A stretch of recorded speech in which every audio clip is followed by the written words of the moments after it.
Hello friends, we are now live और आज हम इस लेक्चर में बात करेंगे अल्पप्राण महाप्राण की, अर्थात श्वास वायु के आधार पर व्यंजनों के प्रकार, व्यंजन कितने प्रकार के होते हैं। क्योंकि अक्सर हम लोग यहाँ पर कहते हैं कि भाई श्वास वायु भी तो हमारी निकलती है, उसके भी तो प्रकार हो सकते हैं, तो ये वही है। अब यहाँ पर क्वेश्चन कितनी बार आपकी परीक्षाओं में पूछे गए हैं और इन्हीं परीक्षाओं को आधारित करके हमने आपके लिए स्पेशल बनाया है कंटेंट कि आपका कोई भी परीक्षा में क्वेश्चन छूट ना पाए। यूपी पुलिस स्पेशल यदि आप बात कर रहे हैं तो यूपी पुलिस में भी, और आपके जितने भी टेट के एग्जाम है, सी टेट, रिट या फिर UP TET, H TET, PRT में, सुपर टेट में, चाहे किसी भी परीक्षा से संबंधित क्यों ना हो, यहाँ पर आपका जो व्याकरण है बेसिक से लेकर चल रहे हैं। जिस प्रकार से हम कहते हैं कि घर का निर्माण किया जाता है तो उसे सबसे पहले दीवार का क्या बेस तैयार किया जाता है, बिल्कुल सेम उसी तरीके से हम आपको एक तरीके से आपका बेस लेकर चल रहे हैं ताकि आपके आने वाले व्याकरण में कोई भी समस्या ना आए, कोई प्रॉब्लम ना आए। और यदि आप चैनल पर यहाँ पर नए हैं तो लाइक कर दीजिएगा, शेयर कर दीजिएगा, सब्सक्राइब जरूर कर दीजिएगा और बेल आइकन को जरूर दबाइएगा, है ना। तो लेट्स बी स्टार्ट हियर। और हम लोग यहाँ पर बात करते हैं अपने आज के लेक्चर की,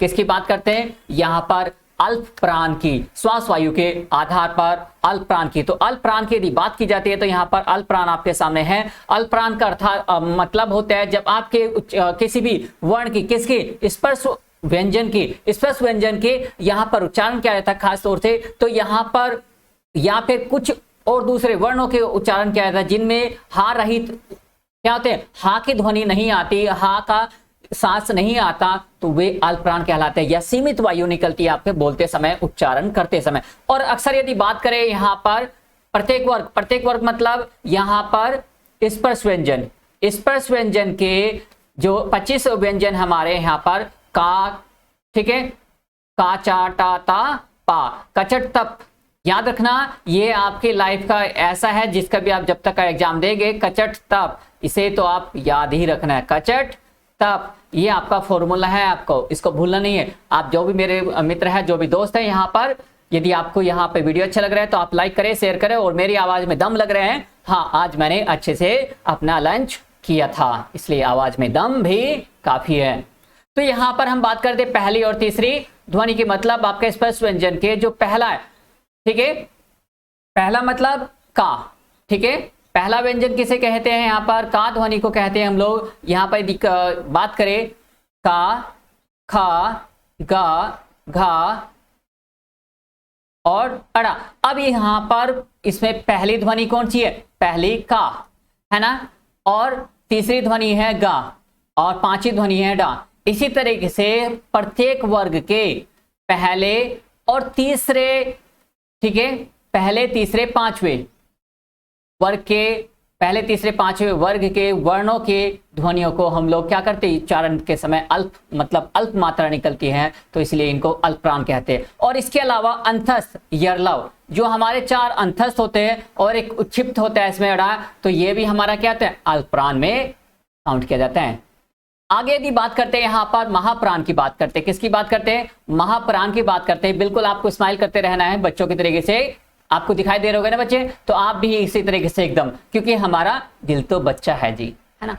तो श्वास प्राण की मात्रा के आधार पर हम लोग बात करें महाप्राण के सेकंड, यहाँ पर महाप्राण और यहाँ पर सेकंड भाग है ये महाप्राण, जो उच्चारण की अपेक्षा करते क्या होता है, वर्णों के कुछ वायु अधिक होती है और इनमें हा ध्वनि युक्त होते हैं, मतलब यहाँ पर खिंच के बोलने वाले वर्ण होते हैं और अक्सर ये दूसरी और चौथी ध्वनि होती है। जैसे हमने यहाँ पर भी देखा था का, खा, गा, घा और डा। अब इसमें एक खा है और घा है, ये जो ध्वनियां निकलती हैं ये दूसरे और चौथे इस पे आपके नंबर पे जो आ रही ध्वनियां, इन्हें हम लोग क्या कहते हैं, महाप्राण कहते हैं। कचट तप, ये आपको रट लेना है और इसके 5 वर्णों को भी याद कर लेना है। और याद करने, प्रॉमिस करो कि आप याद करोगे, आप परीक्षा में इतिहास रच कर आओगे, किसी भी परीक्षा में आप पीछे नहीं हटोगे। देख लो दोस्तों, आज प्रॉमिस करो कि आपको अपने मम्मी पापा का सपना, अपने दोस्तों का सपना पूरा करना है, कि आपको अपना लक्ष्य पाना है, ठीक है। और इसके अलावा आपको कौन से, चारों उष्म व्यंजन, ठीक है, चारों उष्म व्यंजन जिसमें तीनों सा और हा को भी हम लोग क्या कहते हैं, महाप्राण कहते हैं। और एक उच्छिप्त होते हैं ढक्कन वाला, है ना, बड़े ढक्कन हो भैया आजकल, है ना, लोग बड़े बड़े ढक्कन हो गए हैं, तो ये वही वाला ढक्कन, ठीक है, अड़ा। अब इसके अलावा हम लोग यहाँ पर कुछ थोड़ा सा डिटेल में जान लेते हैं तो सारे वर्णों को, ताकि आप अच्छा से यहाँ पर इनको जान लो, पहचान लो कि हाँ होते क्या है। अब यहाँ पे यदि वर्णों का देखा जाए तो वर्णों में हम लोग, ठीक है, स्वरों की बात करी थी, स्वरों को भी तो पता होना चाहिए हमें कहाँ से कौन सा आते हैं। मैंने बस आपके लिए थोड़ा सा एक्स्ट्रा लिख कर ले आया हूं। यहाँ पर ये जो ध्वनियां हमारी दोनों आ का और का वर्ग, ये क्या है, कंठ से बोले जाने वाले हैं। ये अक्सर पूछ लिए जाते हैं। ई चा वर्ग और या सा तालु से बोले जाते हैं। ऋषि री टा वर्ग और रा और सा मूर्धा, ठीक है, मूर्धन्य कहा जाते हैं। र तैत वर्ग और ले से दंत कहा जाता है इनको। और इनसे रिलेटेड में महत्वपूर्ण क्वेश्चन आपके आई बटन पे, आपके इसी वीडियो के लास्ट में मिल जाएंगे, आप देख लेना उनसे यहाँ पर, क्योंकि जब तक आपने प्रैक्टिस नहीं करोगे तब तक कोई मजा नहीं आने वाला। प्रैक्टिस करोगे तो क्वेश्चनों का आपको काफी महत्वपूर्ण। और यहाँ पर आप लगातार, हम लोग जैसे वर्णमाला आपका खत्म हो जाएगा 1-2 वीडियो में आगे, और इसका कंप्लीट एक साथ वीडियो को बना देंगे आपके, तो आप इनके प्रैक्टिस कराएंगे आपको महत्वपूर्ण क्वेश्चनों की।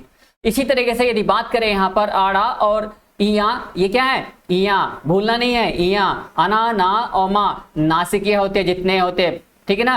अंतिम वर्णों को हम लोग जितने 5 वर्ण होते हैं हमारे, ये जो स्पर्श व्यंजन के होते हैं, ये सारे क्या होते हैं, नासिकीय होते हैं। और ए और आए कंठ से बोला जाता है, कंठ हो तालु से। ओ और आओ कंठ ओष्ठ से बोला जाता है, वाह दंतोष्ठ होता है, और हा स्वर यंत्र होते हैं। बस इस लेक्चर में हम लोग इतना ही। नेक्स्ट लेक्चर में मिलेंगे आपके साथ में, तब तक के लिए धन्यवाद। Thank you very much, take care. और याद रखना, लाइक करना है, शेयर भी करना है, सब्सक्राइब भी करना है, और बेल आइकन जरूर दबाना, घंटा दबाए बगैर मत चले जाना, आपको अपनी मम्मी की कसम है। थैंक यू दोस्तों, टेक केयर, मजाक कर रहा हूं।